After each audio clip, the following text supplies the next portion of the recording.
Ви благодарам што се информирате преку Слободен печат. Јас сум Александра Вуксановиќ. Започнуваат вести.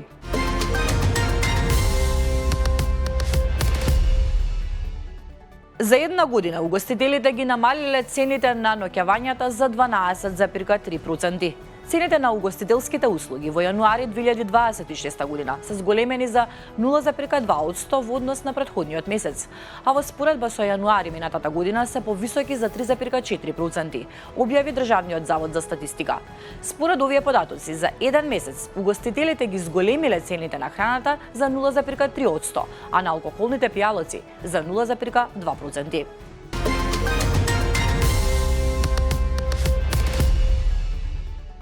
Во рамките на истрагата поврзана со заплената на 5 тони марихуана во Србија, која наводно потекнувала од фабрика за производство на медицински канабис во Македонија.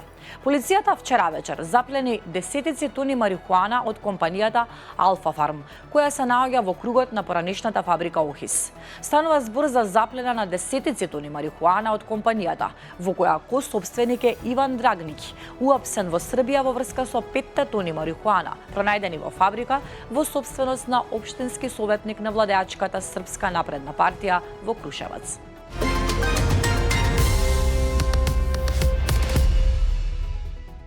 Независниот синдикат на полицијата соопшти дека поднел кривична пријава до основното јавно обвинителство Битола против двајца луѓе кои завчера на спонтаниот протест кој се одржа на патот Битола-Ресан јавно им се закануваа по живот на присутни полицајци, како и на премиерот, председателот на државата и целиот државен врв.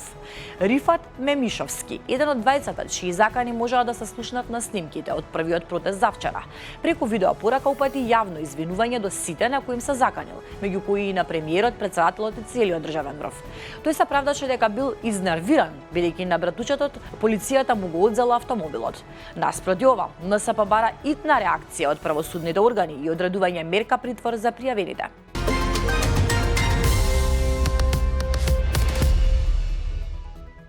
Вести од светот. Иран синоќа заплени 2 странски танкери за нафта во Персискиот залив. Тврди дека биле користени за шверц на гориво, а 15 членови на екипажот биле приведени. Инцидентот се случил само неколку часа пред почетокот на клучните разговори меѓу Иран и САД, кои се закажани да се одржат денес во Оман. Сегашната конфронтација беше предизвикана од повеќе од пред 2 недели немири во Иран, во кои властите започнаа смртоносна репресија за која групите за човекови права велат дека убила илјадници цивили и го шокираше светот.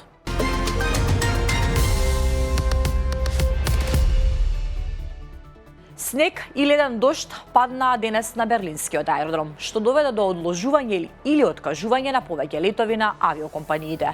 Аеродромот на својата веб страница соопшти дека нема полетувања поради временските услови и ги замоли патниците да го проверат статусот на своите летови со авиокомпаниите. Снегот во Германија предизвика нарушување на патниот и железничкиот сообраќај.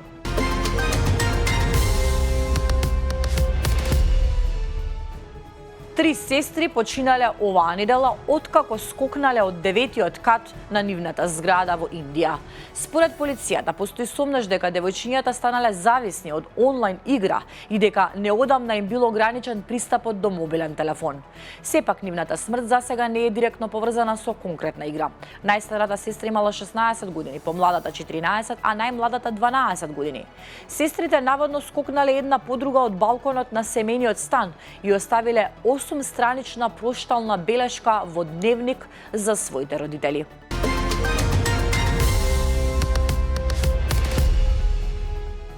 Норвешката полиција соопшти дека отворила истрага против поранешниот премиер и председател на Норвешкиот Нобелов комитет Торбјорн Јагланд под сомнение за тешка корупција.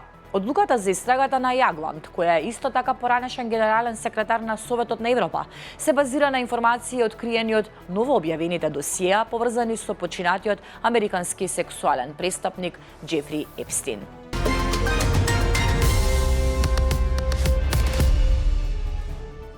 Смртоносниот напад на кондуктор во воз предизвика шок во Германија и ги засили барањата за поголема заштита на железничките работници.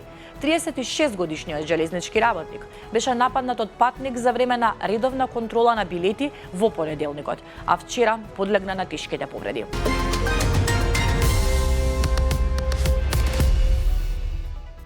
Српската полиција уапси уште еден осомничен поврзан со нападот врз семејната куќа на пејачот Здравко Чолик во белградската населба Дедиње. Полицијата го уапси МА, 23 годишен, кој се сомнечи дека му помогал на 32 годишниот СМ, кој беше уапсен претходно.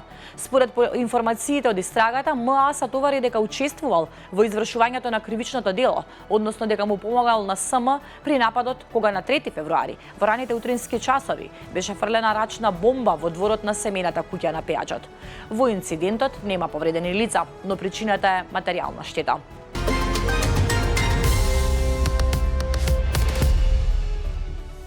Биткоин, најпознатата криптовалута во светот, во последните месеци покажува необично однесување, анализира CNN.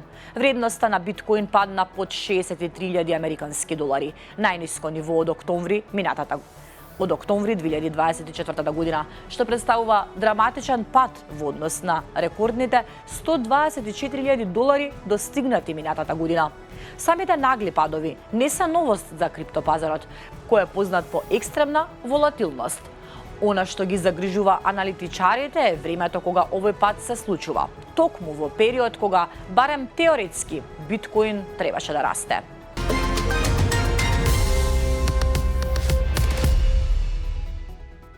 Словенија меѓу земјите што велат стоп за децата на социјалните мрежи. Словенија се подготвува да направи сериозен пресврт во односот кон дигиталниот свет на младите. Владата најави изработка на нацрт закон со кој би се забранил пристапот на социјални мрежи за деца под 15 години, потек што ја вметнува оваа мала централноевропска земја во се поголемата европска дебата за влијанието на технологијата врз најмладите.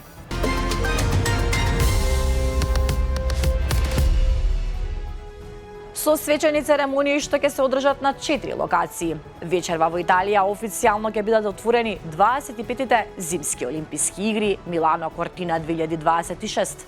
На Зои 2026 ќе настапат околу 2900 спортисти од над 90 земји. Македонскиот олимписки тим ќе биде составен од 4 надпреварувачи, најмногу досега на едни зимски олимписки игри. 4 члени од македонски олимписки тим го сочинуваат скијачите Јана Атанасовска и Виктор Петков, како и нордиците Ставре Јада и Јана Цветановска. Главната церемонија на свеченото отворање ќе почне вечерва во 20 часот на стадионот Џузепе Меаца. Зимските олимписки игри ќе завршат на 22 февруари со свечена церемонија во античката арена во Верона. Со оваа информација ги заокружуваме вестите за денеска. Повеќе содржини побарете на нашиот сајт.